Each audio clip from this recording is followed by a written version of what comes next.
Start your career journey with CXC.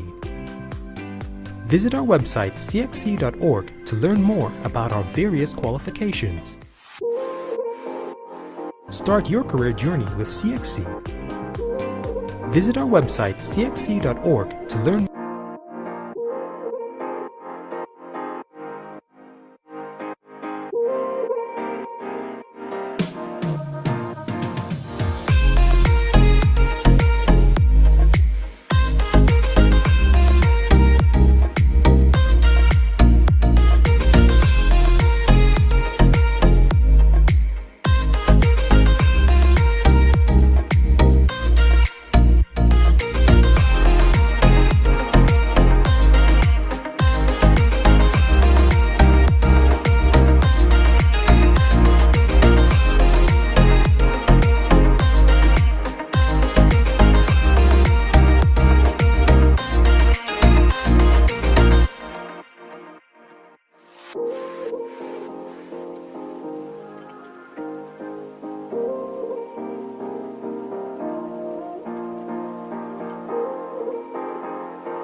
CXC is transforming for greater regional impact through its e-strategy framework. The components of the framework include e-product development. E-product development, which capitalizes on 21st century technology to digitize and digitalize qualifications, syllabuses, standards, and assessment, provides access to educational qualifications in a dynamic environment. EQBank. An EQBank is being developed to expand the CXC's e-authoring capabilities, including the design and execution of technologically enhanced items. E-assessment development. In this process, assessments are prepared, reviewed, and finalized through the use of an electronic platform. E-registration. E-registration is completed through the Online Registration System, ORS. This is used to capture candidate details for CXC's suite of offerings. E-assessment administration. E-assessments are delivered via an electronic device and may include videos, audio clips, hyperlinks, animation, interactive quizzes, and the use of ICT interactivity. This allows for the immediate uploading of test data, which allows results to be issued more quickly. E-marking. Completed examination papers are scanned into an online environment suitable for their retrieval, marking, and storage through the e-marking process. E-grading. Candidates' scores are loaded in batches into the examination processing system. E-grading also reduces the probability of errors. E-results. CXC is developing a secure platform to enable employers, learning institutions, and other entities to validate the authenticity of the certification offered. The transformation of CXC's core business components will improve efficiency and flexibility and improve monitoring and control mechanisms used to ensure quality. The e-transition strategy will also expand access to examination offerings and lead to increased satisfaction.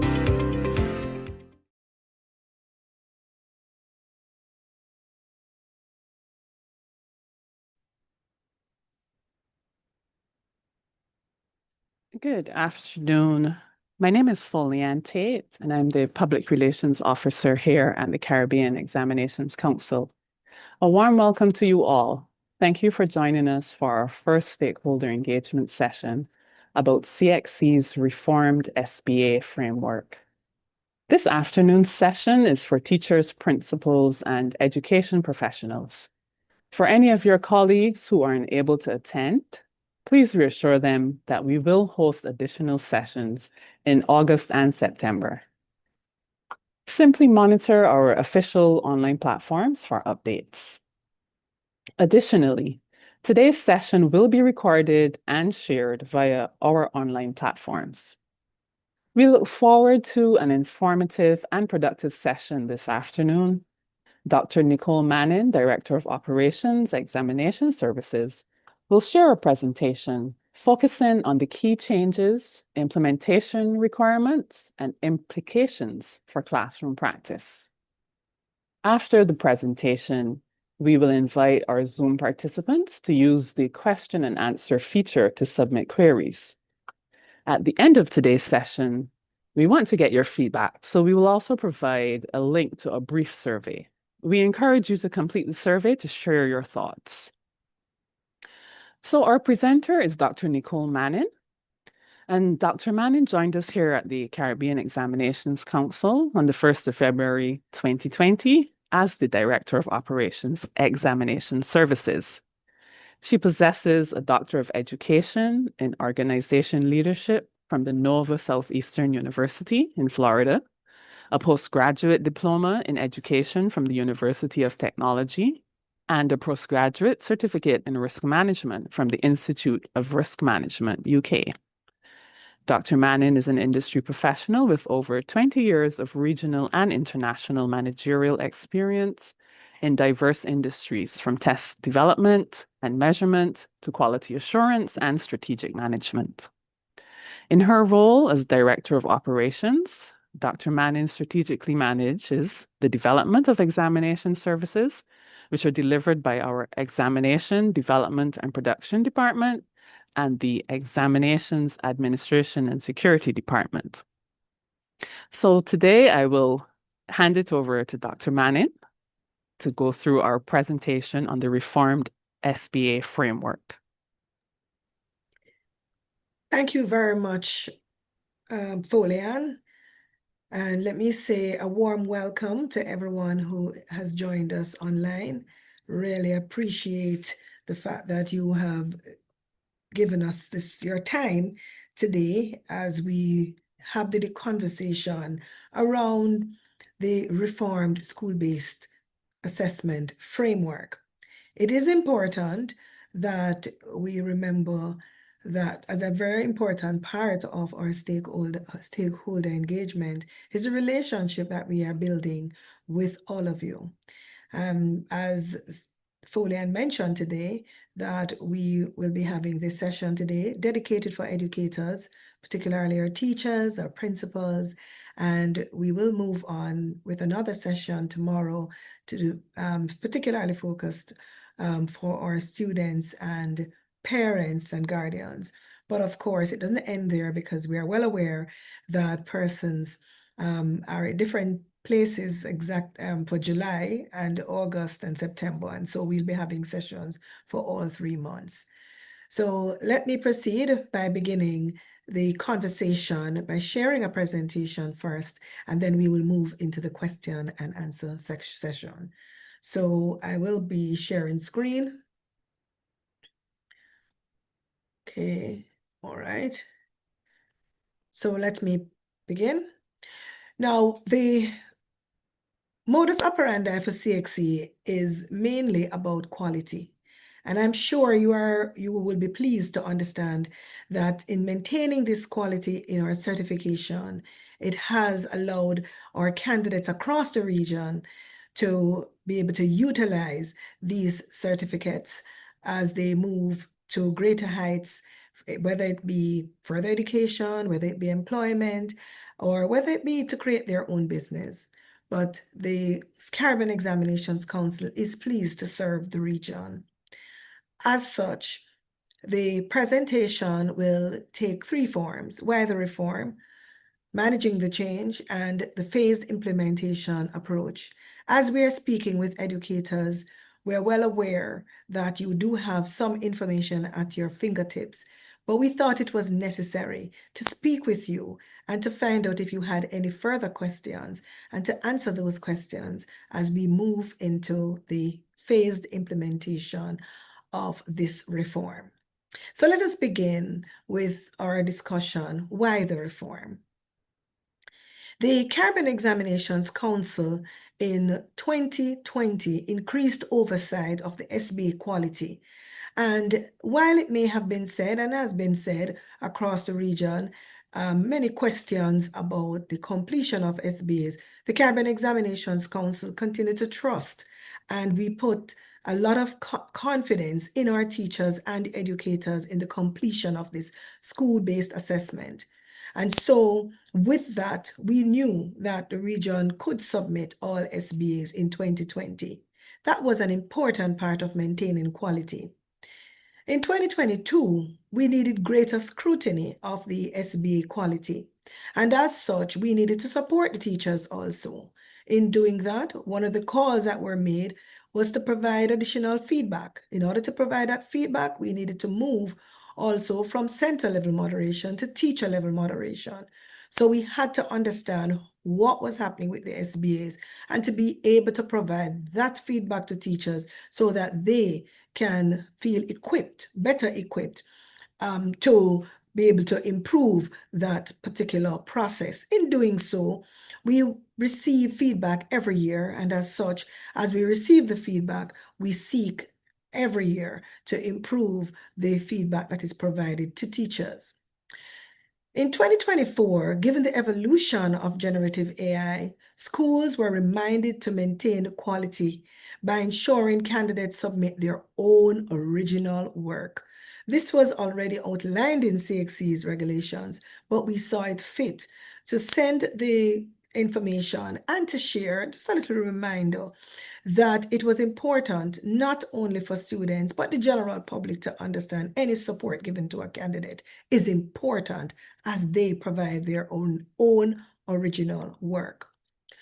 In 2025, we further enhanced the process, and CXC released our Responsible Generative AI Policy Framework, as well as our standards and guidelines for the use of AI in assessments. In so doing, the Caribbean Examinations Council set out to, over the last 4 years, yes, to ensure that this gradual process of what we were seeing happening, that we were able to address it. However, in 2025, when we provided the Responsible Generative AI Policy Framework, this was to provide greater support to the region in providing their own, developing their own policies, generative AI policies. That's at the national level. And we thought that in terms of providing this, it was also important to provide something for the teaching and the education level in terms of the operationalization of what was happening in the education system. So CXC took a two-pronged approach. One, to support the education system at the national level by collaboratively creating this opportunity to develop national generative AI policies. And we have been working with territories in making this a reality. We continued by supporting the education system at the school, teacher, and student level by providing the adaptive scale levels and descriptors for the AI assessment scale. This was adapted from Perkins et al. 2024, very useful scale that we thought could have been applied to the region as a part of our standards and guidelines for the use of generative AI in assessments. We continued within that document to share not only about SBAs and the development of SBAs, but general guidance on designing assessments for the use in assessment, formative as well as summative assessment. And we are well aware that the school-based assessment process carries both components. Very important was the mechanism that we also created for teachers to validate the candidates' work regarding the use of generative AI. So in that document, we also provided quite a few things in terms of assisting teachers as well as students. So let's get in a little bit more of that. As we continue to maintain the quality, supporting and empowering teachers was a very important part of that process. And so as we do at the Caribbean Examinations Council, we thought it was important to share with our teachers in that document. So our standards 4 and 5 in particular speaks to the designing and evaluating of assessments using different strategies and a different type of thinking. And so in order to support teachers in the process of assessment generally, the information provided allowed teachers to understand and remember, just to recall, that there are many things many assessment strategies that can be utilized, the project-based, performance-based, and to get that higher order thinking going. In addition to that, to protect, guide, and to hold the students accountable, which is a very important part of the process for teachers, we also ensure that the document included regulating students' use of AI as well as evaluating students' use of AI. It is a reality and it is here to stay, but we had to provide some information to teachers to support our teachers and to empower our teachers as they were protected, guided, and held students accountable. In the same vein, we also thought it very important to guide and protect our students. As such, the ethical use of AI and academic integrity, causing no harm to themselves or anyone else in the process of doing their assessments, was very important. The standards, which I know you have read, has 5 components, and the very first one speaks about the ethical use of AI. The second most important one here is the data privacy and security. This is critical because we know that across the region, as different national governments, provide the further information and protection through legislation and to ensure that there are data governance policies and policies that will help our children. So importantly, within the standard, it outlined the fact that no sharing of personally identifiable information was to be done. It helped students to understand the use of credible platforms, referencing how they should reference AI. Because when there was nothing out there, CXC provided these standards to ensure that candidates would have been guided. In addition to that, we also provided the details in terms of how they should adhere to the AI assessment scale. So this is very important as we made sure that the platform was there as we built from 2020 to 2025. Now, in 2025-2026 academic year, we found that we had increased concerns shared throughout all the territories. Every territory was calling about the fact that, yes, they were trying to adhere to the requirements, but they were a bit nervous in terms of the confidence that was being eroded as to whether SBAs truly reflected students' abilities, particularly for non-practical SBAs. They thought, they expressed the fact that there were threats and concerns due to generative AI and schools having challenges with validating candidates' work for plagiarism and AI use. We also got feedback in relation to the AI availability, how widely it was available and was being utilized, making research-based projects difficult to assess for candidates' competence using the normal method of marking. So this would have increased the teachers' workload issues, which over the years, we have been getting indication that the workload was heavy and owed to the management of SBAs.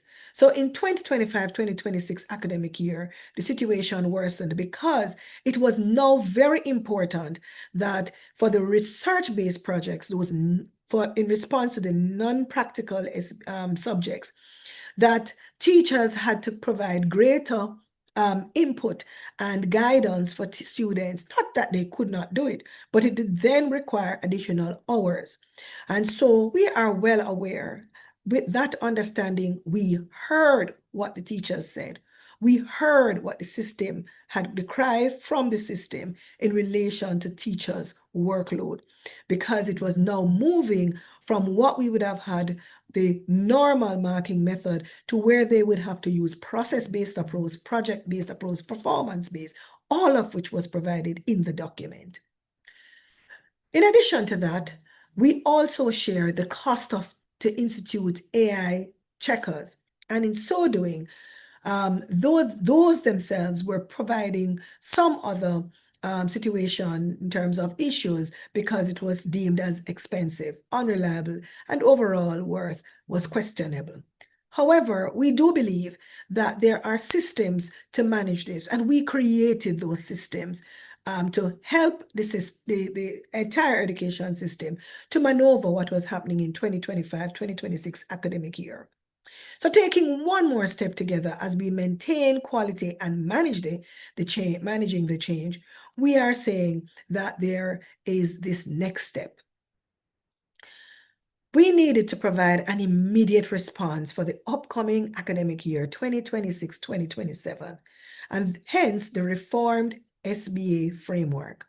With that, in addition to that, the Educational Assessment Task Force is being created to manage a regional assessment transformation. As most of you are aware, CXC at its inaugural conference in March 2026 had a call, one of the call to action from that particular the conference was to look at the assessment, not only as to what is happening in terms of assessment of learning, but assessment for learning and assessment as learning. So we're not looking at one component of the system. We are doing a general review to lead this regional assessment transformation.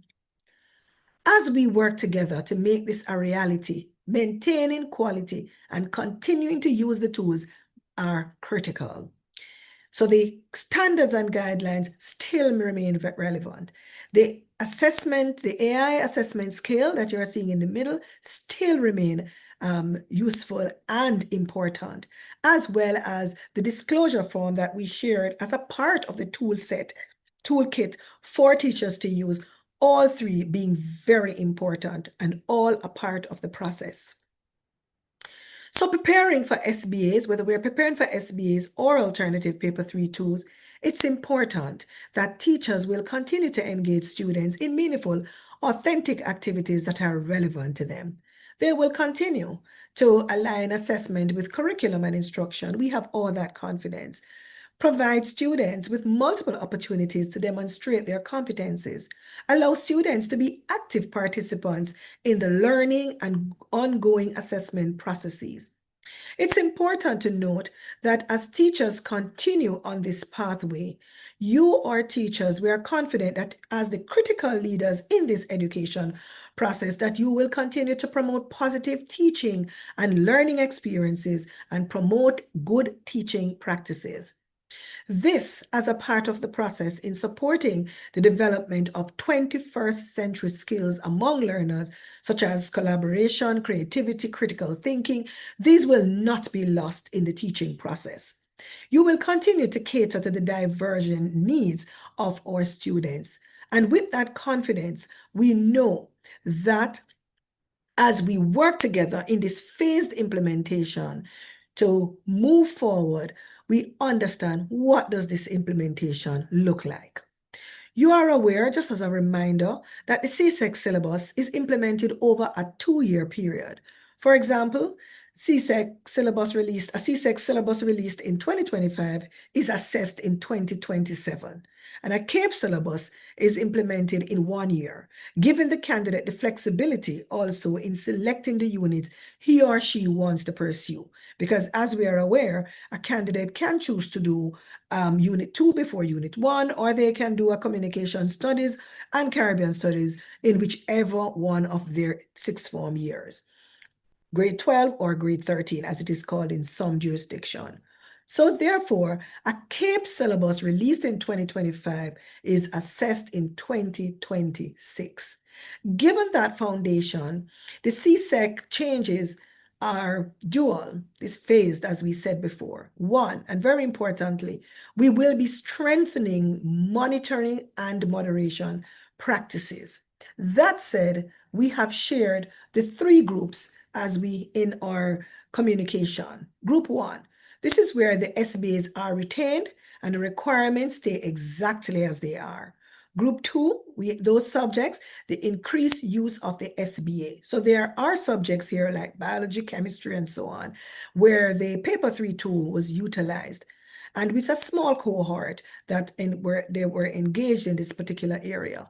To give those candidates a better chance, we are saying greater engagement in the use of the SBA, and as such, all candidates engaging in any of these subjects will be required to complete the SBA. And that is mandatory as of June 2028. Remembering that the CSEC syllabus is done over 2 years. So this flexibility is critical.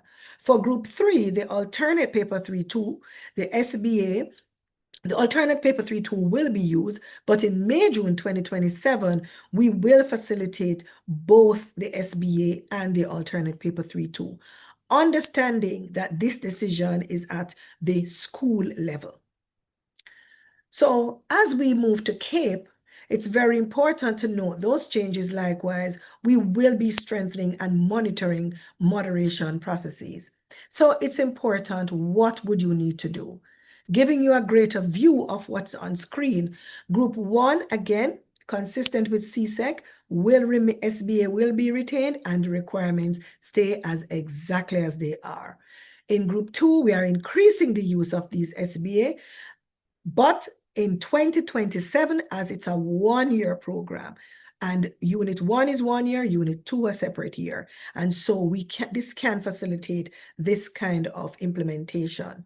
Group 3, where we have the May, June 2027, all candidates pursuing these non-practical subjects will have to do the paper 3-2. Now, we won't leave you alone. We'll be working with you as we provide further guidelines.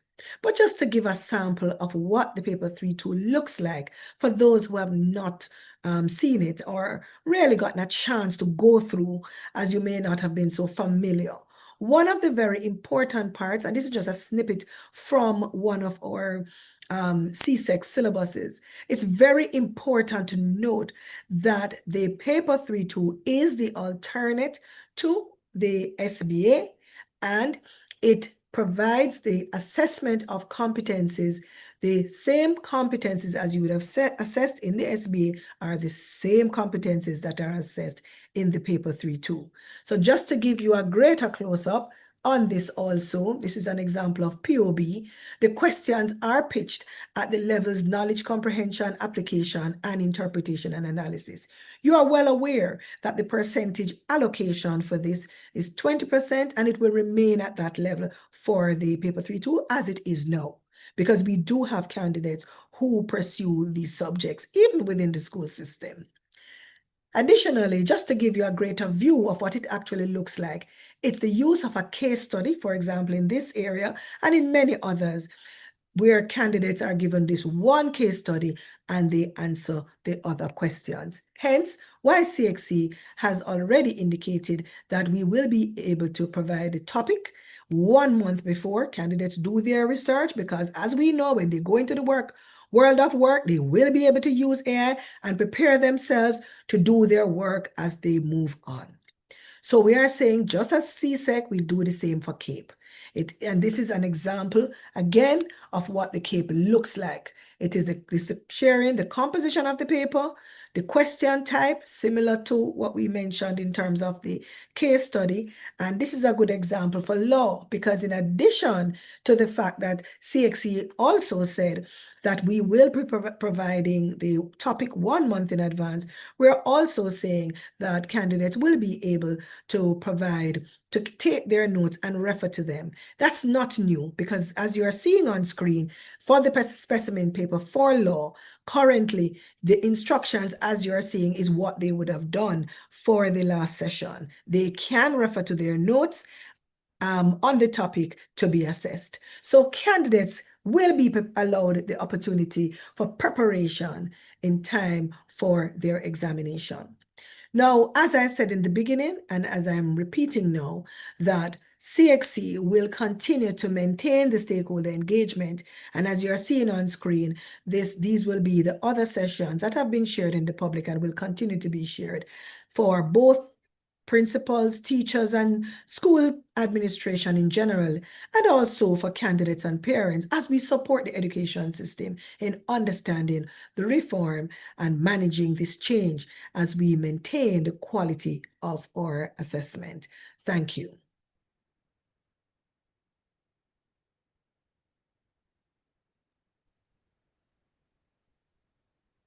Thank you, Dr. Manning. Now at this point, we will begin our question and answer segment. As you may know, this has been a popular session. We've had an overwhelming response. However, with almost 1,200 participants here online with us, we won't be able to take every question live, but every question submitted through the Q&A panel will be reviewed. Where we can't answer live, we will publish responses to the recurring questions. So please go ahead and submit your questions using the Q&A panel. This will help us track them, group them by topic, and we'll do our best to represent the range of questions we're seeing, especially where several of you may be asking different versions of the same thing. I'm going to hand over to Ms. Nisha Husbands, our Stakeholder Engagement Officer, who will moderate the question and answers. Let's begin. Thank you so much for that, Folian. Okay, our first question for English A, could CXC please clarify whether teachers should continue using the newly introduced SBA format or if we are expected to revert to the previous structure, seeing that SBAs will eventually be done away with? So remember, as I outlined in the presentation, thanks for the question, Nisha. As we outlined in the presentation just now, it's important to note that candidates doing the CSEC syllabus would have been doing it over 2 years. So if it is that the candidates have already started their SBA, we are saying we are not asking you to disrupt the candidates. We are saying make the decision at your school level based on how far you are, and you can decide whether to continue with the SBA or do the paper 3-2. That's an option you have. But either way, CXC will facilitate both of them. So just to be very clear, you can continue doing your SBAs if they have started already in fourth form, or even they haven't started, they can do the SBA, or they can move on and do the paper 3-2. That's a decision at the center level, school level. Great. Thank you for that response, Dr. Manning. Our next question, how does this affect private candidates, in particular biology, chemistry, physics, IT, and integrated science? So as we said, that those candidates are going to continue to do their school-based assessments. That's the ones in school. For the private candidates, who are the ones who predominantly do the paper 3-2 that existed, that still exists and will continue to exist until June 2028. They can, for those candidates who want to do the papers, continue to do paper 3-2, they can do so for January 2027, January 2028. However, as at June 2028, all candidates will be required to do the SBA. Now, that's for the school-based candidates who are in school, as well as those who are doing it privately. The Ministry of Education will be working with us to make that a reality. Thank you. How will this affect CTEC exams? Will a sample paper 3 be made available in the first instance? And the third part of that question, give an example of notes students may take into the examination. All right, so I think this is a good time to note, I forgot to note that I have a couple of my colleagues online, Dr. James Young and Miss Angela Lowe, and a few others, and they will support in the question and answer component. But just to note that candidates doing the CTEC, as they did for the math this year, they are required to do that SBA upfront or the paper 3-2. And I think what is very important is for them to be guided by the syllabus, because there are nuances, let me say, for each of those subjects, how it's handled. But generally, the SBAs are submitted first and the paper 3-2s or the paper 3-2s accordingly. But James, if you want to add anything to that, or are we good? No, you're good. Okay, great. Okay, my opinion, AI use is a problem in the school system as it reduces the cognitive problem-solving skills of the student. The current student becomes dependent on AI so much that many opt to saying that they don't need to know anything since they can get the solution from AI. Even exams are being redesigned to cater for the diminishing cognitive skills of the current student. The reform of using P3 is excellent, but in addition, do you think that the multiple choice should also be changed for some subjects? For example, AdMath should not have multiple choice, instead, 2 long papers in addition to the paper 3-2. Kate Math should not have any multiple choice for math unless the multiple choice is made to be more challenging. Okay, so that's a submission, an individual's opinion, and we take that information and we'll take it away because, as I did say, we're doing a holistic review. And so it's a conversation that we can have because that is something that is, being proposed. But I'm not sure if Dr. Young wants to add anything to that. Nothing at this time, but I think the opinion is appreciated and something for us to consider. Thank you. Good afternoon. Will the CSEC information paper 3 be practical or written? So that's blended. For let us say for information technology paper 3-2, that's a practical paper. It's something that the candidates are engaged in doing.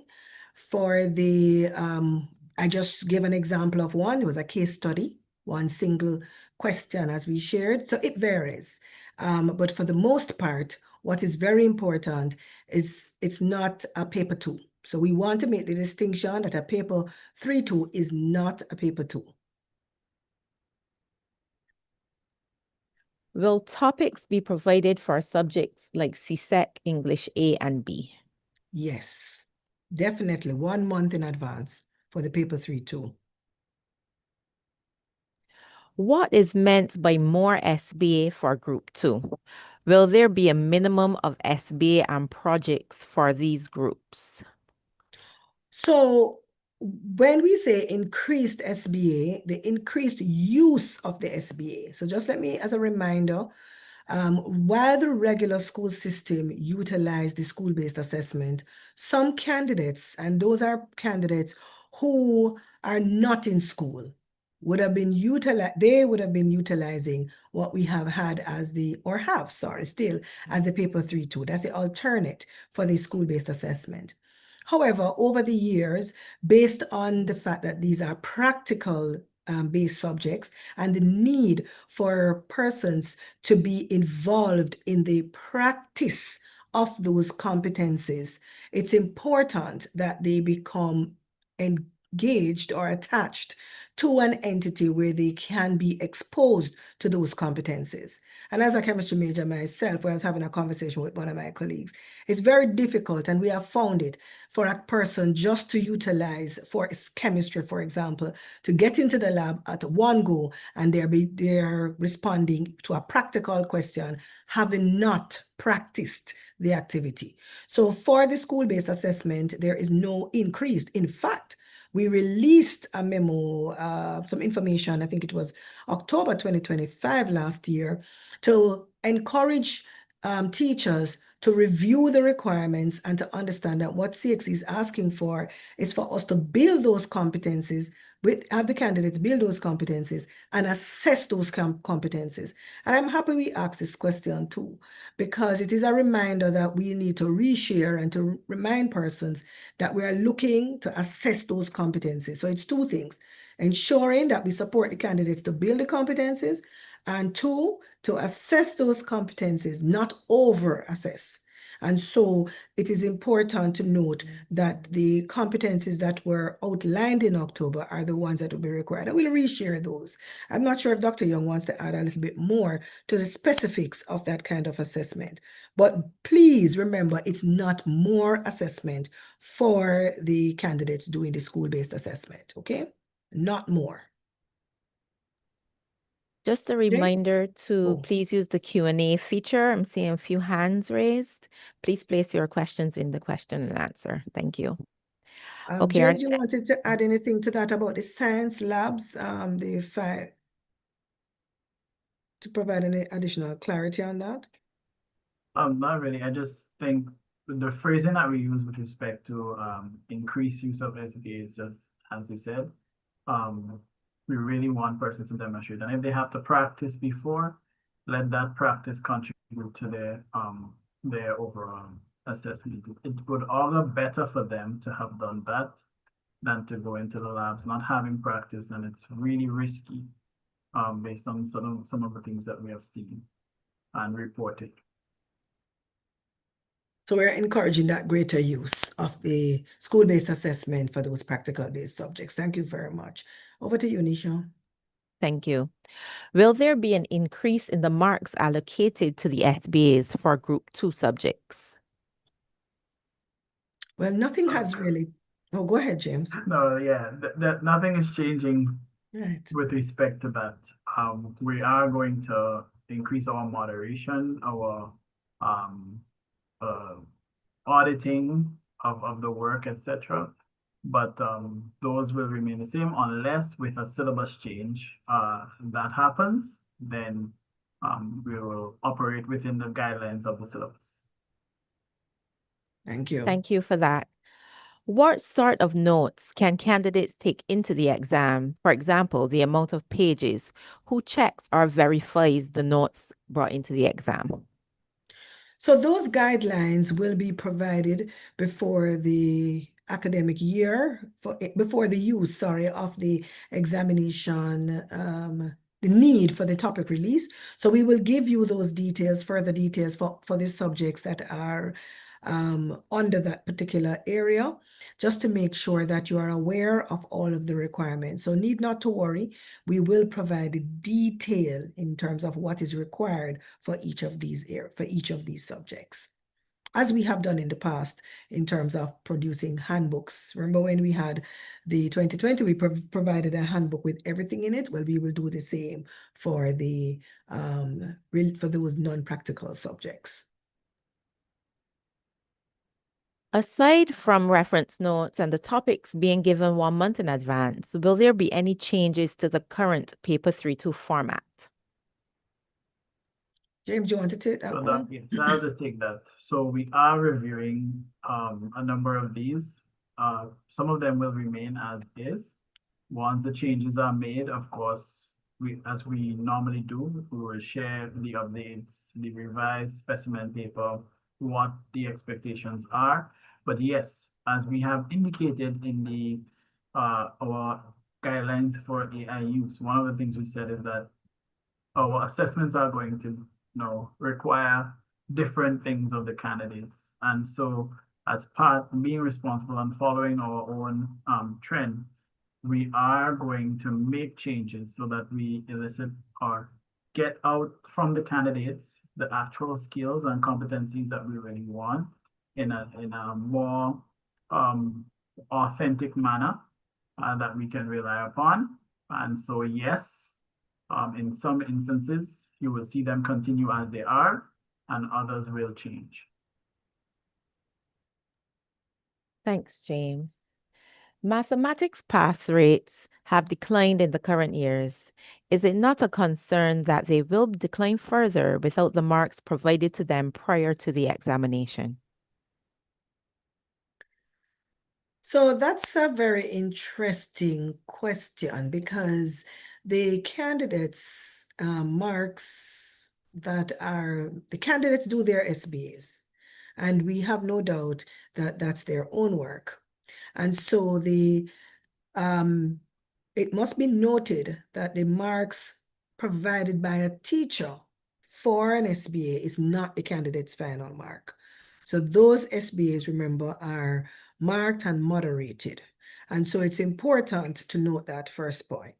Secondly, the candidates themselves haven't gotten that opportunity to have that experiential learning and all of that. When they because they're using their particular topic that is going to be released to them, and they're utilizing their notes, we believe that they will be equally prepared as they were in doing their SBAs to do their own work in that particular setting. James, you want to add anything to that? That's good. Thanks. So for 2027 English exams, a school may use both modalities for day students. I think they mean the in-school candidate. Or do they have to choose one? In other words, is it acceptable to have candidates from a day school do either SBA or paper 3? Current practice is that day students do SBAs and extension/evening school students do paper 3. All right, so that's again, as we said, it is a decision at the school level because you can have a situation where what you are calling the day school, I'm assuming that's a regular secondary school or high school, whatever it's called in your particular jurisdiction, would be able to select whether to do the SBA or the paper 3 too. So that's really a discussion that needs to happen at the school level.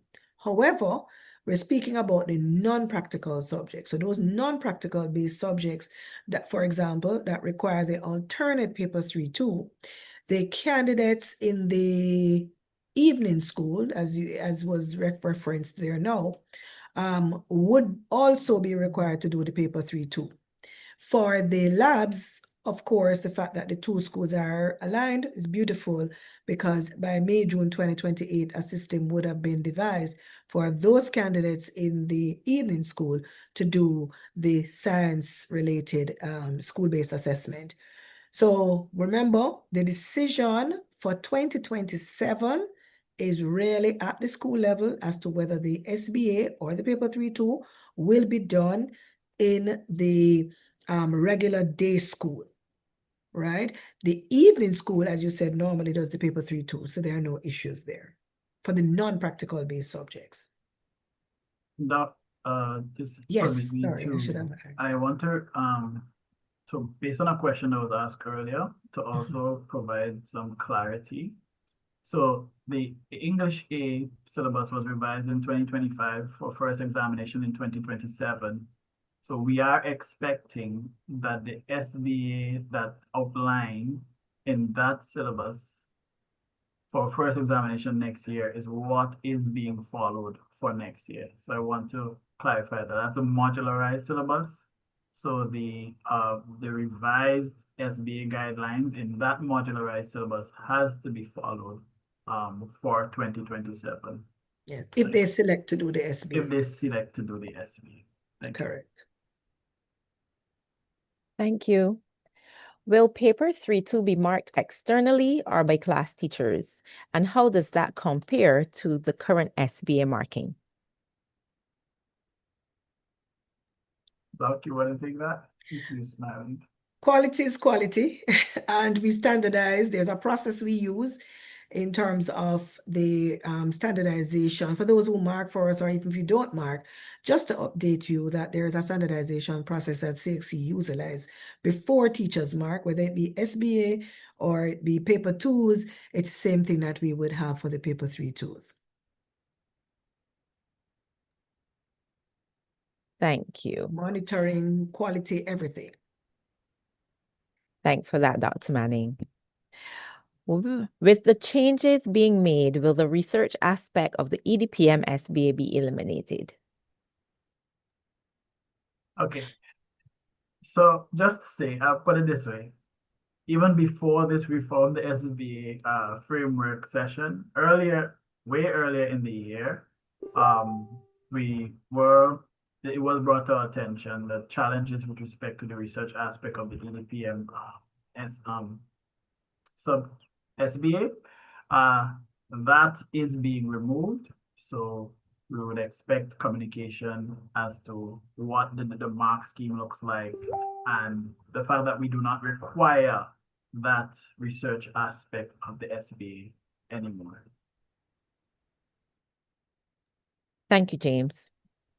How and when will private candidates be notified that of the paper 3 2 topics and candidate instructions have been released? Will CXC notify candidates directly through email or the candidate portal?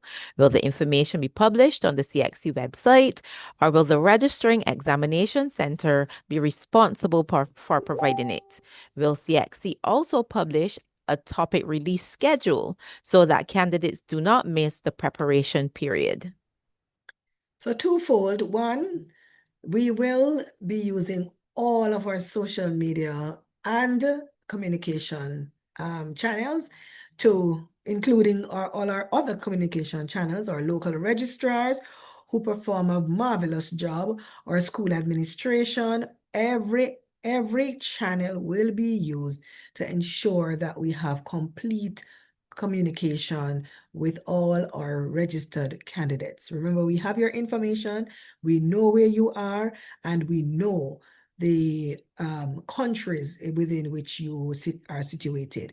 And so we will provide that information. Not on all of the list that you gave, we're going to use all of those and more.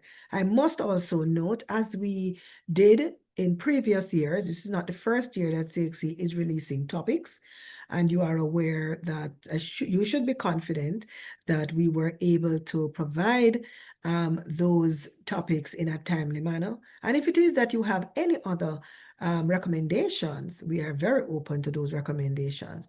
But I believe that all of the list that was shared just now will be utilizing all of those. And if there's anything else, you can share. Thank you. Will the papers 3.2 for POA and POB be treated as a cognate? Yes, and the econ too, POB, POA, and econ. Yeah, And I think they mean cognate, that in the, let us use the word, the transfer of scores. I think that's what they're asking about, yes. really. So it's a transfer of the scores, as we would have done for the SBAs. If a candidate does the paper 3.2 for those subjects, any of those subjects, the scores will be transferred as we would have done for the SBAs. Let's put it that way. So yeah, and in addition, once they would register as normal, so they would indicate which subject they're transferring their scores from, and so we would expect them to do so and sit that paper. So if it's POB, they're going to sit the POB, and it will be transferable to the POA and the econ within that group. Subject. Mm-hmm. Thank you very much. It may be useful at this time. I'm not sure if there are any questions on that, but just to remind persons about the similarity with English A and English B. Similarly, that's the same thing. Person doing add math who is also registered for math can use their score that way, but not the other direction.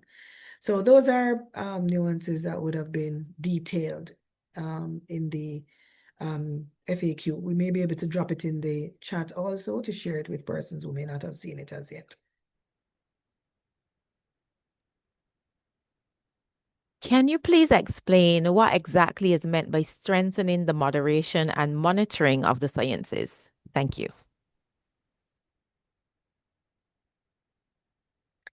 All right, so it is our intention, as you know, you're aware now, that we do moderation, and you are aware that the Caribbean Examinations Council in the past would have had other mechanisms that we employed in monitoring the SBAs. And so we are looking to see how we can support and to strengthen moderation in these areas. I must particularly give an example of the kind of support that we are giving and what we are encouraging teachers to do. Two. I'll just give two. One in relation to sciences. I remember a teacher coming to me at the conference, and one of the concerns she had was that the candidates were doing their labs, they received the data, and they were taking it home, plugging it in AI, and doing the analysis and getting the inferences and all of that. And the single response is, it's so easy for us to maintain the process by allowing the use of allowing the analysis and inference and everything to be done in that more controlled school setting. Likewise, we are saying to support you, we will provide that information, as well as be able to come and do a bit more moderation and monitoring of what is happening in the system. And we know that that will definitely help the process, but you will get details on those before we implement anything at all. Thank you. CXC has stated that the reformed alternate paper 3.2 will include advanced topics permitted, reference notes, and possibly increase examination time. Will these arrangements apply to private candidates from the January 2027 sitting, or will they first apply for the May-June 2027 sitting for private candidates? So it will not apply for the January sitting. It is going to be first implemented from if they select up to do the 3.2, of course. Yes, as a private candidate next year in 2027, then it will apply then and only then, but not in January 2027. Thank you so much. The new syllabus for Cape History is being implemented in September 2026 to be examined in 2027. For my lower six, now going into upper six, will they have to do the paper 3.2 for Unit 2, or will they be allowed to transfer the SBA grade to Unit 2? So I will answer this in this way because it's so subject specific that I can't tell you that that is happening. Whatever, if you have been able to transfer an SBA score from one unit to the next, and for the next 2 years, that will still be allowed. So if you're going to resit next year, or you're sitting unit 2 and you could use your unit 1 SBA, we are going to allow that even into 2028, 2 years from now, if you sat this year. So it is still transferable once that is the principle upon which the examinations for that subject operates.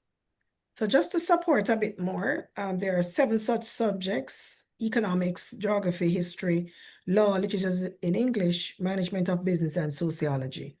And as described by Dr. Young, all of those will be transferable as we did for the SBA, so we will continue for the paper 3.2.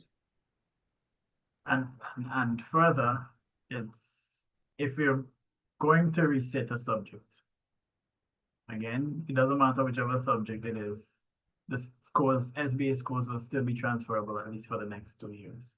Very good. Yes, that's so.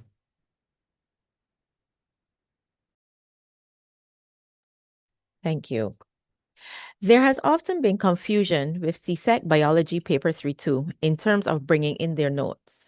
Could a note be made on the paper itself, like what was shown for the law exam for this last exam in 2027? Absolutely.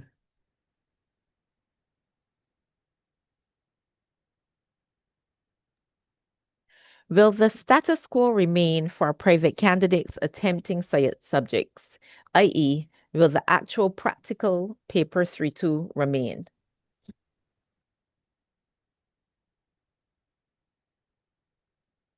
That's for the sciences you mentioned. Is sciences paper 3.2. We said January 2027, January 2028.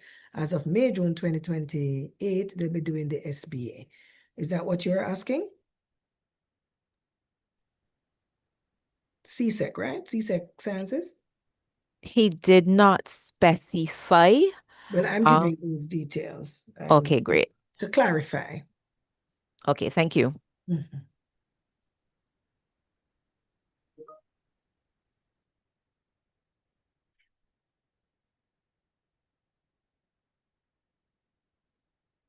There are some duplicated questions, so I'm just going through. Okay.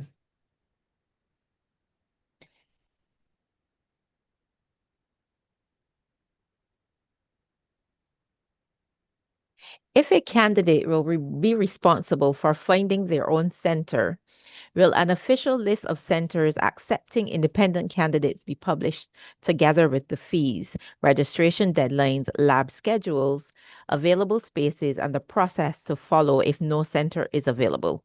This applies to the single sciences, I assume. Right. So all of that will be provided by your local registrar as is done now.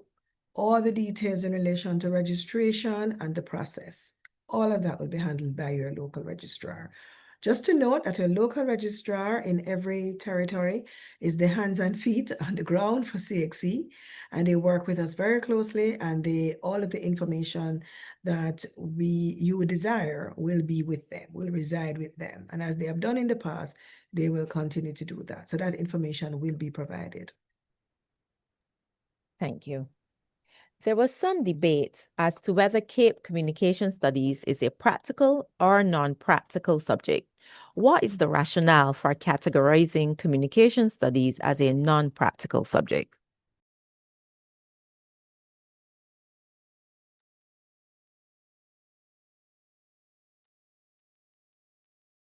Well, we did careful deliberation on our side, and I should say there have been discussions, and it's a very interesting point, have been discussions as to whether or not we should accept another component, and we are being very transparent in terms of the conversations that we are having.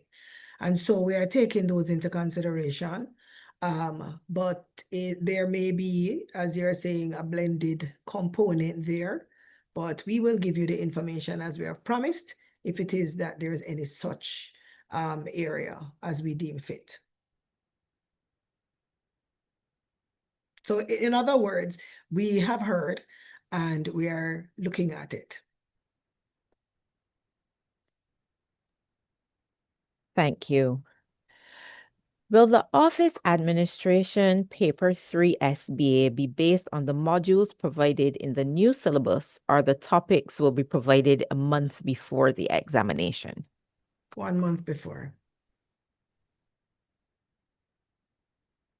I should say too, as it was just highlighted, remember, teaching and learning will continue, and we have no doubt that the syllabus will be covered.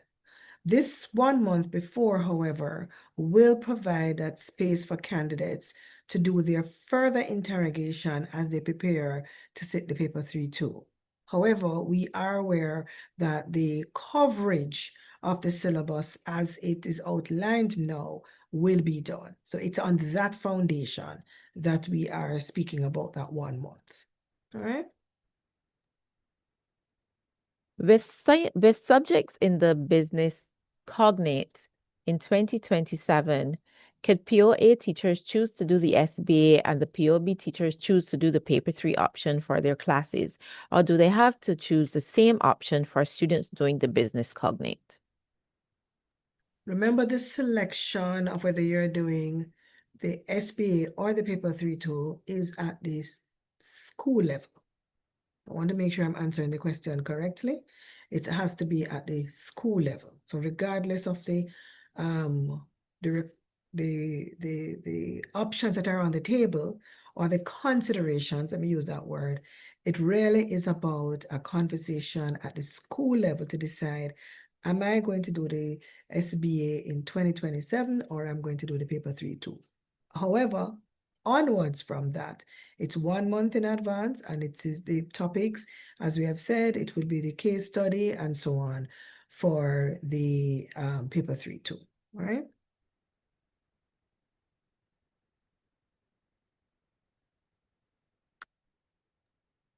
I am concerned about private candidates who would normally do paper 3 for the sciences.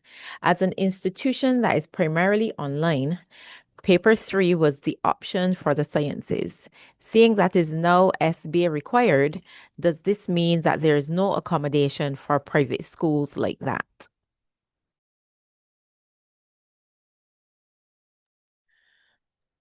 So, you want to go ahead, James? Well, I just have there's a question I wanted to ask. Yes. Because in such a scenario, if they're learning science is hands-on, my question is, when are they getting the opportunity to practice, right? Because they should get the opportunity to practice and develop those skills before coming into the examination, so that we can, be sure that they had experiences with those equipment, with the materials, the apparatus, etc., and understand how to operate within a laboratory setting. And that is important. That's rather critical. So that's the question I have during the teaching process. How was that really managed? Yeah, back over to you. And just to support you on that, which is where the direction we wanted to go. And while you're doing that practice, then you could infuse the use of the gaining the competencies and the assessment themselves, just to finish that point. So yes, it's a consideration and a discussion that you can have at your local level. But when we look at those candidates and we want to, we have a duty of care for those candidates. And when we look at that and what's happening there, the practice, as Dr. Young has mentioned, is extremely important. While you do that, and we know that you're going to get that done, you can just infuse the SBA as a part of that component.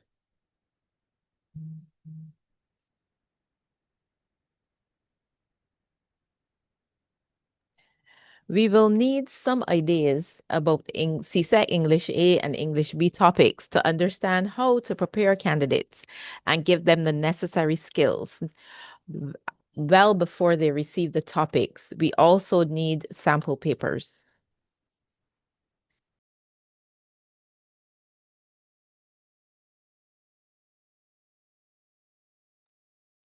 So there are currently, you have the specimen paper. Every syllabus has a specimen paper. And where you may need additional practice, there are paper 3-2s. As you may be aware, I'm hoping you are, that CXC, after the administration of an exam, the paper 2s and 3-2s are available for schools. It's the paper 1s that we are asking that those not be shared, but the paper 2s and the 3-2s are open. So those are available at any of your local registrar offices, as well as online. CXC, we're going to probably put it in the chat so you can also see where you can access and view some of those paper 3-2s. So before we leave, Folian, if we can get those in the chat, or Michelle.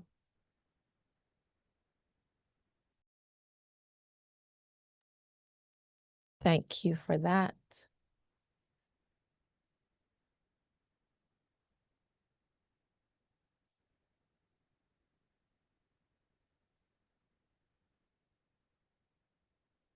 For CSEC French and Spanish, we currently don't have SBAs. Is there any reason why it's listed under SBA retained? Should I just ignore that part of the heading for those subjects and focus on the subheading, no changes have been made instead? So I'll take this one, Doc. It's fine. So while it is not quote unquote SBA, it is still assessed outside of the usual period, more or less, not the traditional method of paper pencil. We have an external examiner coming into the schools to do the assessment. There is a revised syllabus and the TOWs, I believe, the teacher orientation workshops, I think, were held. And that revised syllabus will be coming out.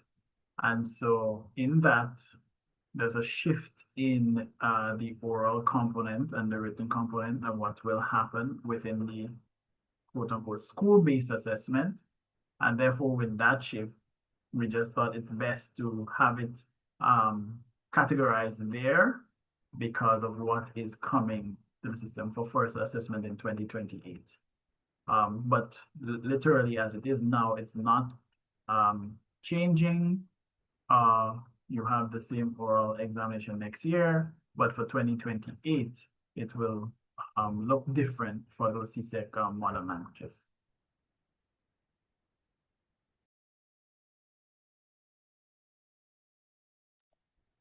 Another question we have here. Good afternoon. For communication studies, will there be no oral component?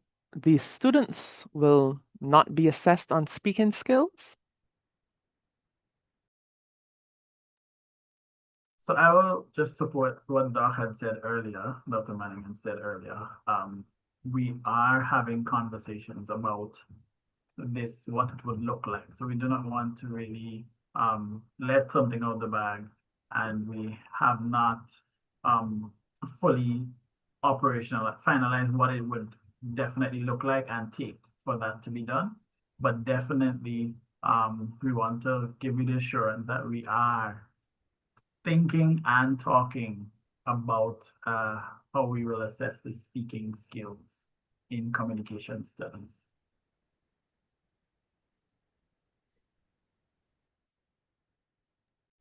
Thank you, Dr. Young.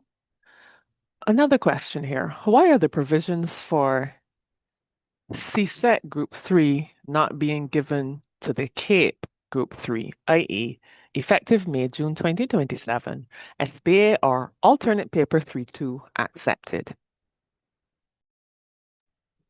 So as I had presented earlier, the CAPE syllabus and a candidate who is engaged in completing Unit 1 or Unit 2 does so in one single year. And as such, the candidate completing that process would be engaged at the beginning of that September year. So that is the foundation behind that decision in terms of candidates sitting the paper 3-2, the unit 1, sorry, completing the unit 1 or the unit 2, because that particular one is not carried over like the CSEC, which is 2 years. It's just done in 1 year. So that is the clean completion of that. You start it and you complete in the particular year. And that's why it is maintained. We would have also, as was said earlier, for those subjects like history and so on, where the scores are transferable. Because the scores are also transferable, the principle of whether you did SBA before or the paper 3-2 would not have affected the candidate because the scores are also transferable. So both ways, whether it's an individual's initial sitting or the combined, or the candidate did the SBA before, the candidate would not have been at a disadvantage. Thank you for that, Dr. Manning. So we have 2 questions, both relating to the CSEC English A, and maybe we can tie them together. So the writer is seeking further clarity. Can you clarify if we are doing the SBA, should we be using the new guidelines put in place for 2027 examinations or the old guidelines?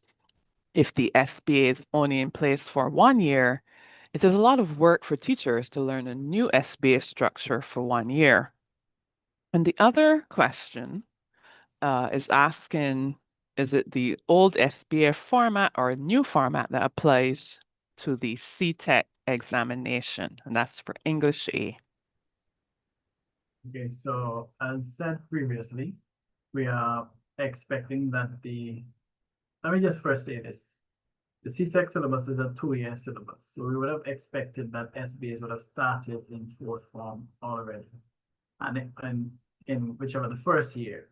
And if that were so, then it should have been started on the revised syllabus, the one for 2027. So we're expecting that the guidelines being followed for the 2027 examination is based on the syllabus for first examination in 2027 and not the old guidelines. And just to add as a compliment there, and if it is that you did not start the SBA and in the conversation you decide that you would just go with the paper 3-2, there is absolutely no problem with that either. But we had to give the candidates the opportunity to complete their SBAs. As Dr. Young says, it's a 2-year program. And so for SBA, you'd have started in 4th form, completing in 5th. If it is that you have not started it, there is no problem. You can go straight ahead and do the paper 3-2, if that is the decision for your school. Thank you for that response, Dr. Manning and Dr. Young. We have a question really about what's taken into the examination room as reference for the paper 3-2. Now, the writer asks, what is to prevent a candidate from bringing to the exam session a full AI submitted solution? that he or she simply copies over as his solution on the day itself of the exam. So I think there is a little clarity needed there about the topics being provided versus a specific question or that someone would be able to copy straight away. But I'll hand that over to I you, think you Dr. can Manning. answer. I think you're doing a good job, Folia. You were doing a good job. Yes. Certainly. I let me just say this. Take a moment. We want candidates to apply knowledge or what they've known, because like in the real world, when we have to do something and I have to do something, I have the opportunity to double check what I'm doing before I do it, right? But in the examination, yes, we want them to be able to know how to apply whatever knowledge is available to them. Whether it's AI generated notes, whether it's teacher support and assistance, whether it's parental assistance or peer assistance prior to, when they get into the examination session, especially when, and I say, questions are based on cases and you are marked based on being able to identify the information within the case. So not just regurgitate something, but you must be able to see what's in the case and utilize that in the response. I'm not sure that I am even worried in any way that a candidate is going to come into an exam with some AI prepared notes, because it's really about the ability to utilize what is available to them and know how to, what information to use and when to answer, place it based on the question that is being asked. And I would cap that one to say that it's a topic that is shared and not the question. It's unseen. The question is unseen. And when you ask those questions, as we do for the SBA, because remember, we are assessing the same competencies, you are going to, those questions are supposed to be invoking some higher order thinking. And so it's important that it is clear for and for us to be confident that it will assess the candidates as we do for other subjects. And we have had no problems with candidates taking in their reference notes even this year.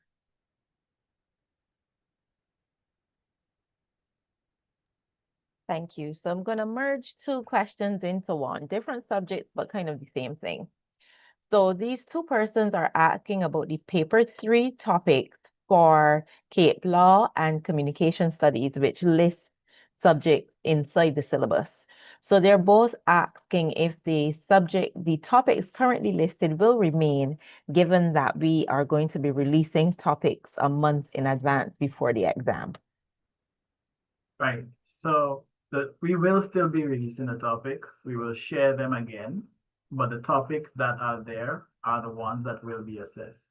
So whatever is listed in the syllabus right now as for assessment in 2027 in the paper 3-2 or 2028, whichever year, that is still a topic that will be assessed.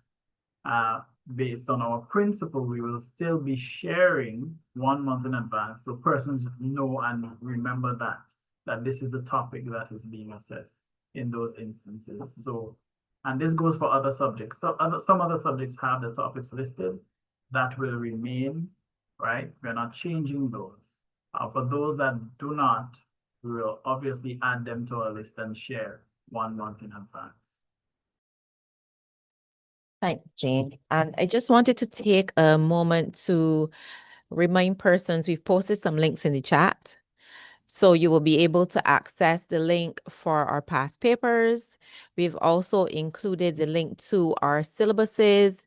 Those will contain specimen papers. It tells you the format, the current format of the exams, the weighting of the various papers. A lot of the questions that I'm seeing here, you will get that information from inside the subject syllabuses. We've also posted the link to access the FAQ for the SBA reform, as well as a full list of the subjects for both CSEC and CAPE. So those links can be accessed in the chat.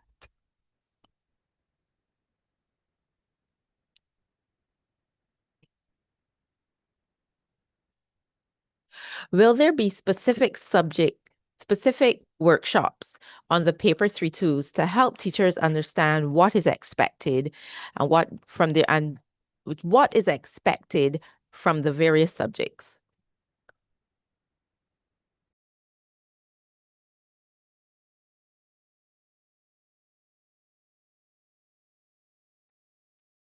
I'm not sure that there will be subject specific ones where appropriate, especially where there are the changes, etc., that I can speak to. We will be sharing specimen papers, past papers of paper 3-2s that are in line with what we are doing going forward. So these are our methods of getting persons familiarized. The paper 3-2 has been around for a very long time. And so we will ask you to check out our website, cxc.org. You'll find our syllabuses, the specimen papers are in there, and as well as obtain any past paper that can guide you as to what has obtained.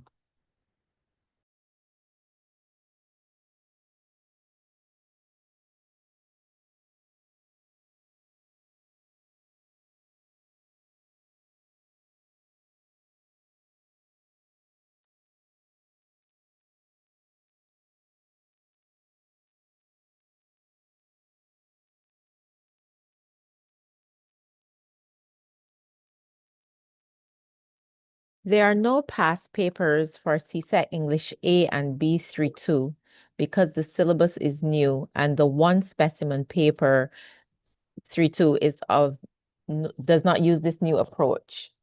What will be done? What should we do about this?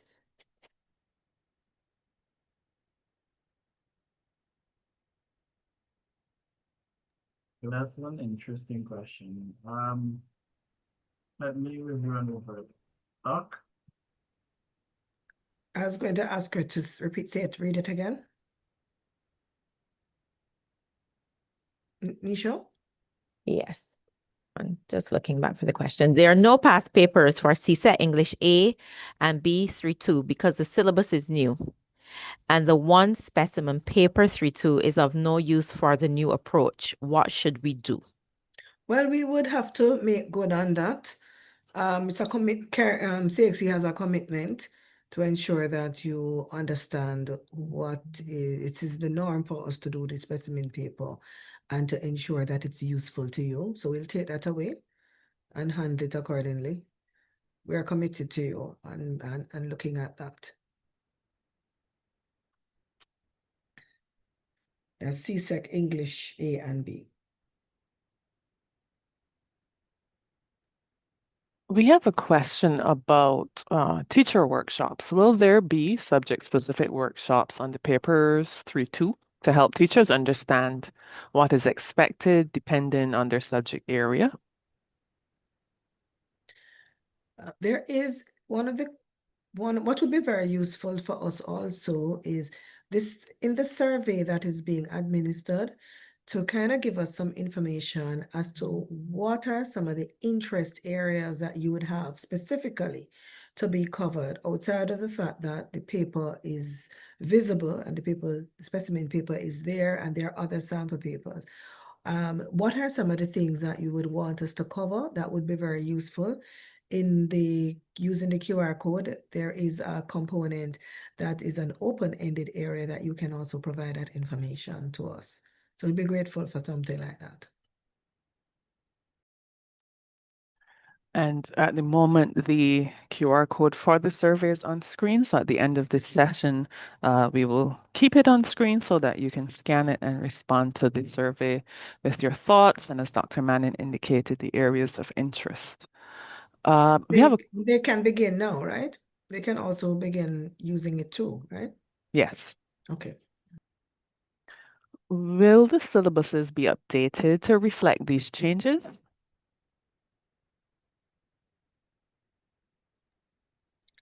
So yes, we will find the best way of ensuring that the syllabuses are updated accordingly, or let us say the updated information is shared accordingly. Thank you. How will the centers or schools know the scores of the paper 3-2? This question is from the background of advising CAPE students whether to carry forward an SBA score to the next unit or to do another SBA for the second score. Currently, the students are not aware of their scores that they are carrying forward. Isn't that's the case? So because remember, the teacher's score is not your final score. I'm hoping that we're aware of that. I think I'd shared that earlier. So that would remain the same for the paper 3 too, because the candidates are not aware of their paper 3, their SBA score that they would, the final score that they would have received, sorry. So the same would obtain for the paper 3 too, as it is for the SBA, because the students are not aware of their final score. Thank you. How will the paper 3-2 be weighted? Would it be 20% of the overall mark? So it's an alternate, and if you, I think I shared it on screen when I was doing the presentation, that is the same weighting. So the one I'd use was a POB, and you saw the 20%, it would be the same thing. So the transfer of scores, the weighting of this, the treatment of the paper 3-2, as it is, the paper 3-2 is an alternate to the SBA, and it assesses the same competencies as the SBA. So it is treated likewise with the same weight. Thank you, Dr. Manning. How will this new policy impact the modular offering of mathematics?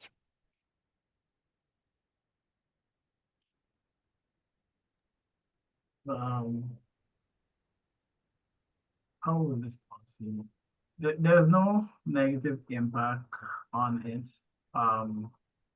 With respect to the paper 3-2, it is actually, if you look at the specimen paper, there are 3 module questions there, and the candidates can select which one they want to respond to, 1 out of 3. But so it does not have any negative impact on it at all.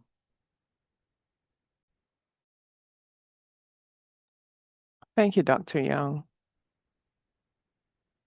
I'm looking to see what else we have here.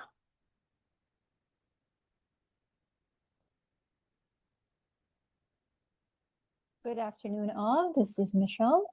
Team, we have a number of questions relating to who will be marking the paper 3-2.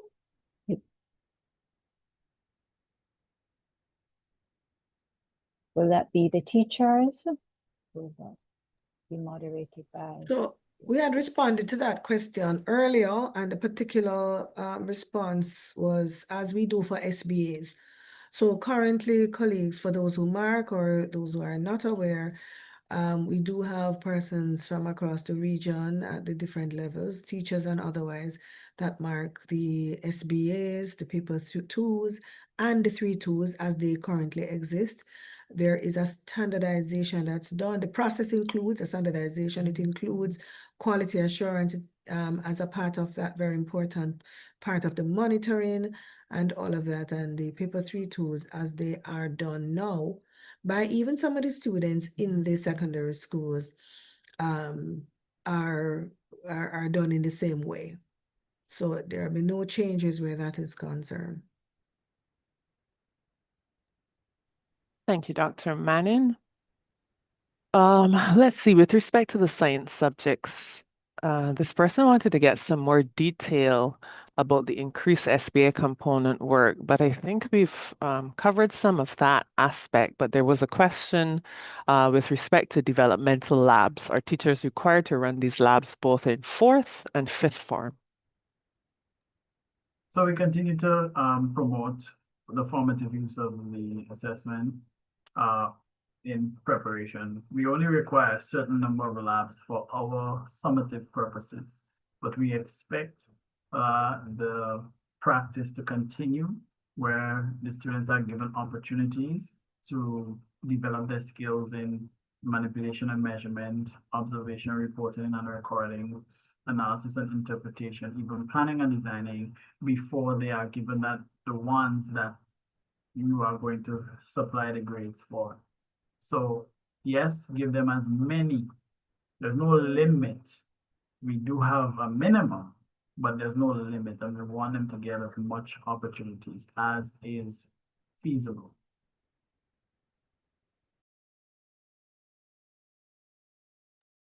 Thank you for that.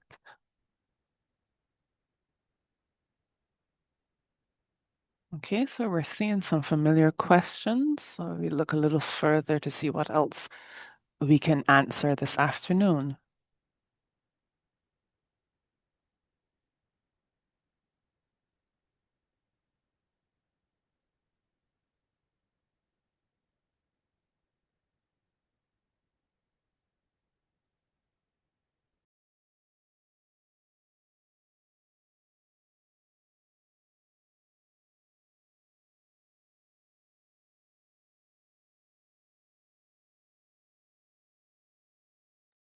Well, it looks like we do have quite a few questions, similar to those that have gone before.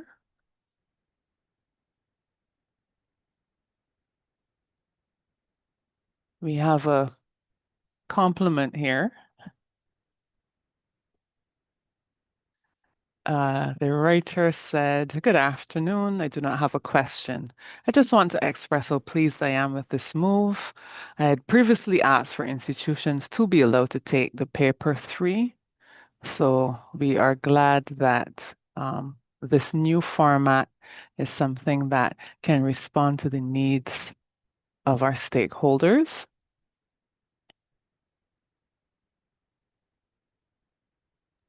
We're happy to do so.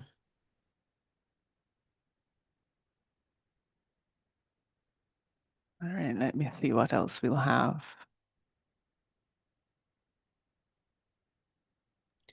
Just to, as you seek for the questions, colleagues, just for our their educators to note that we will be providing further details for each of these areas, as you would have seen us do, as we have done in the past, in relation to the SBA handbook. You'll recall that we provided that detail, and even in recent times when we had Hurricane Melissa, and we had to give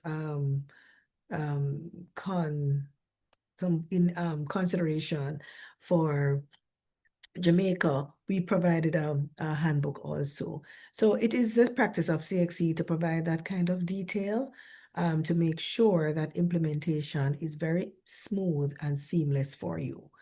So we will be providing it. Just give us a little time and we will give you those detailed documents. We won't allow the year to go too far, but you will get it. I know it's July and most of you have the opportunity to come to this session or August session and the early September session. What is useful is that the information from this will help us to ensure that we cover all of the details that we could ever conceive that should be there.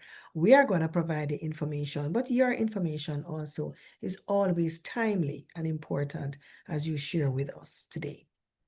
So just be assured that we will get that handbook with the information, the details as to what the students are required to take in the exams, and the kind of details, and all of that will be provided.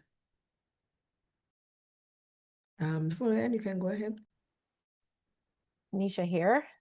Will there be any changes made to the CCSLC syllabus or SBA in the future?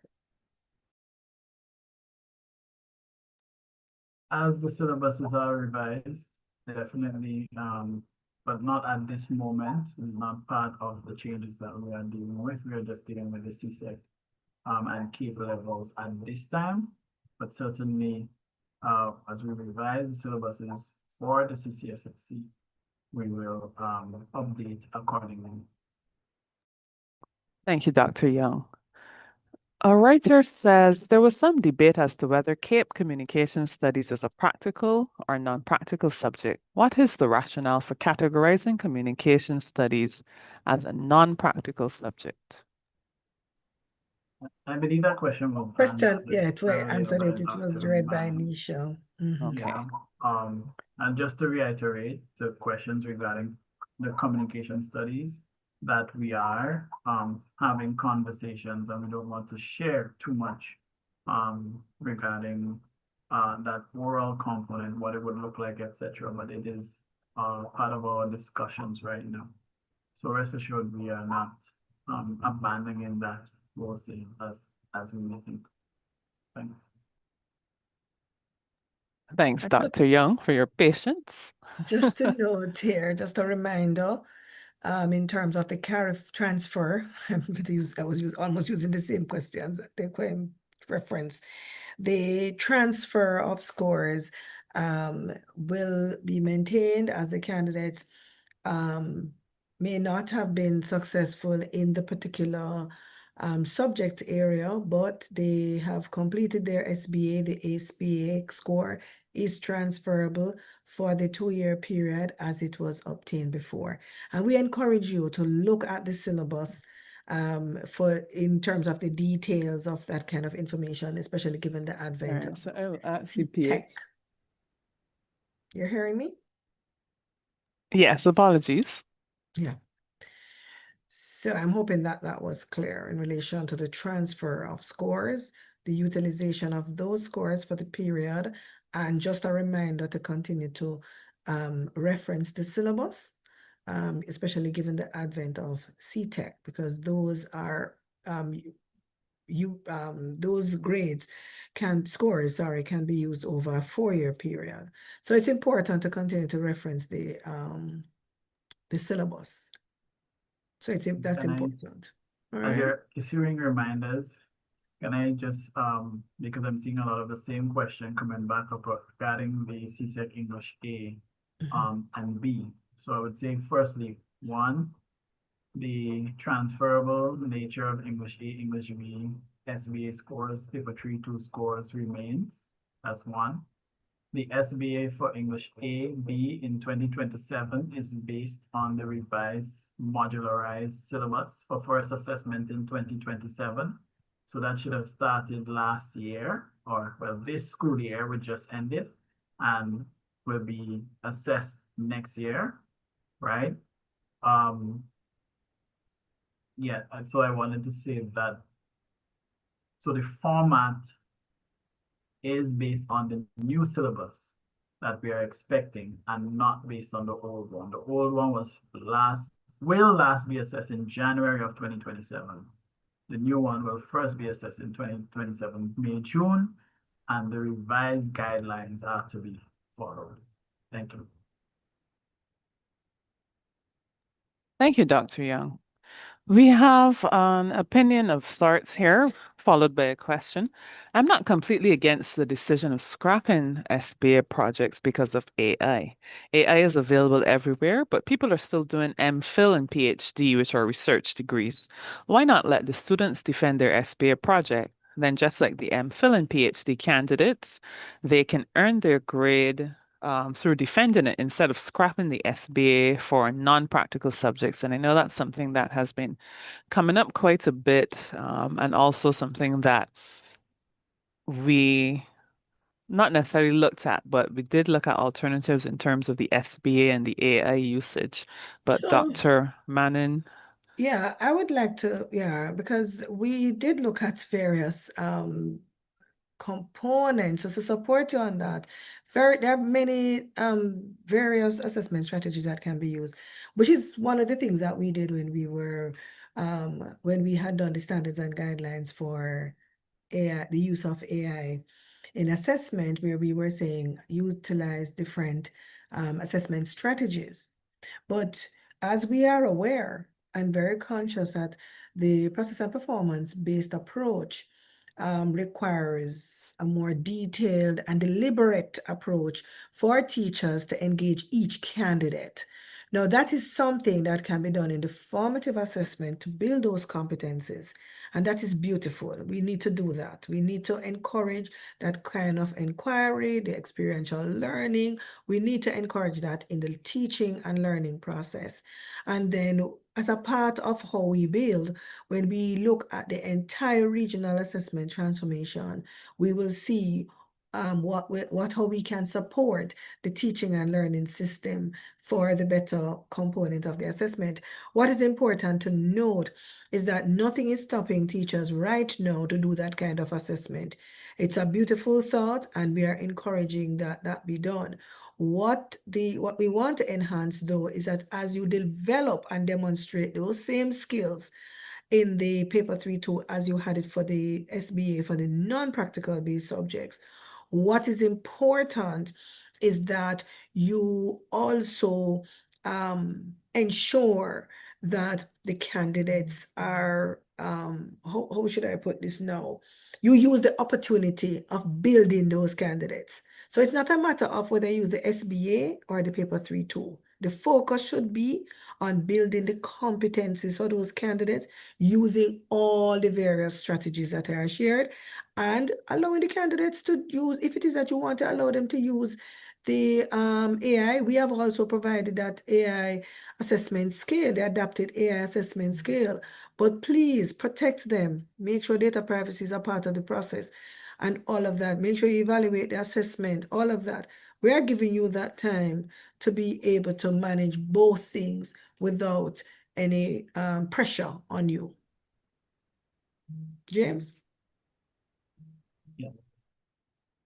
I was just saying that I want to reiterate what you said. It's about giving those students the opportunity to demonstrate it, and we would love, and we are committed to sharing strategies of how to formatively assess students in the classroom using all of these methods, etc. I know we want to put it toward the last exam, etc. But that also, we also have to think about, we had a teacher workload issue that we were addressing with respect to how it is administered, because we would present a framework that must be adhered to, right? And then moderated and so forth.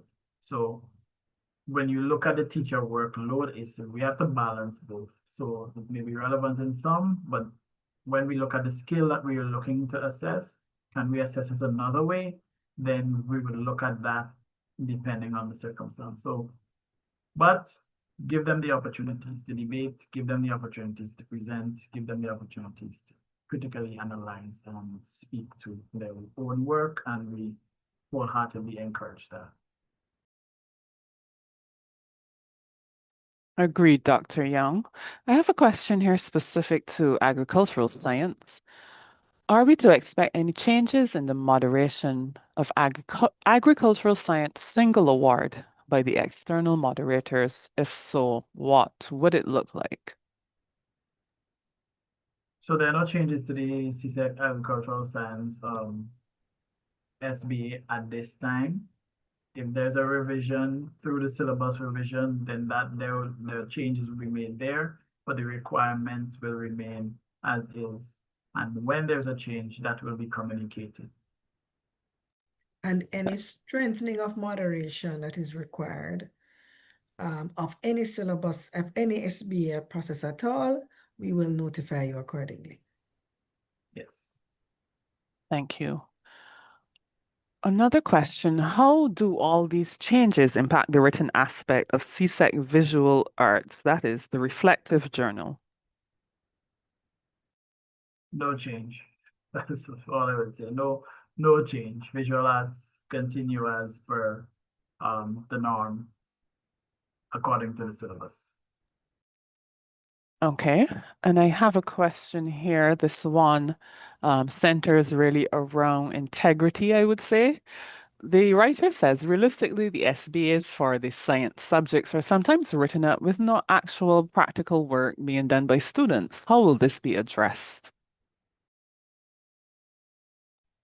I'll take a bold step here, Doc, and put it out there. When we say strengthening moderation, expect increased scrutiny, increased presence, random visits, and the like, right? Questioning of students, teachers, principals. That's all in the whole, what you call it, package of what Yes, we of can do. strengthening. Yeah, in strengthening our moderation procedures. So we just want to put everyone on notice, more or less. We are going to be more present and more randomly visiting to assess what is being done in centers across the region. Thank you, Dr. Young. I think that is a good place for us to start to wrap up this session. So we've had really an enthusiastic response from you, hundreds of questions. As we mentioned initially, with over 1,200 participants, we knew we wouldn't be able to answer all of them during this live session.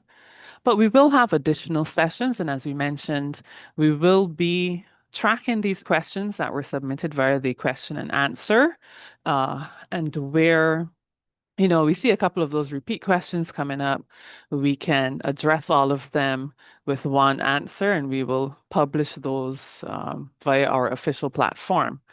So I basically want to thank everyone who participated today. So Dr. Young, Dr. Manning, all of the examination services and our communications and marketing team who have been supporting at the back end of this.